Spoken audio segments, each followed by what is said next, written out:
siete in grado di dare queste stesse opportunità alle altre donne. Onorevole Moretti, prego. 25 anni dalla dichiarazione piattaforma d'azione di Pechino, ma la discriminazione di genere è ancora purtroppo rimasta. Ancora oggi si chiede come era vestita una donna che ha subito uno stupro. Ci sono 2 paesi all'interno dell'Unione Europea che non consentono di abortire e Stati membri che non hanno ancora ratificato la Convenzione di Istanbul.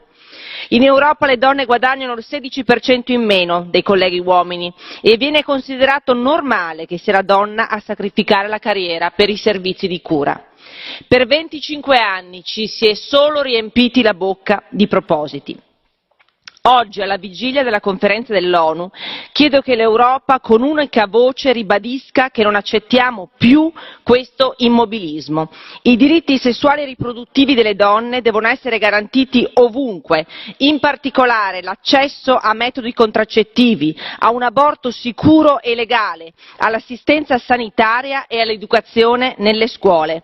La parità di genere deve essere messa al centro della sfida al cambiamento climatico, perché saranno le donne a soffrirne l'impatto peggiore. Confido in lei, commissaria, confido in una donna che guida la Commissione europea. Grazie.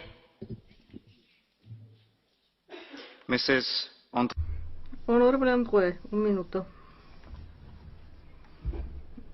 Al vostro femminismo piccolo borghese preferisco quello reale. Cosa pensate di fare? Non per migliorare la vita delle donne, ma per salvarne la vita. Mutilazioni genitali, stupri, violenze, molestie. Ogni giorno una nuova atrocità viene commessa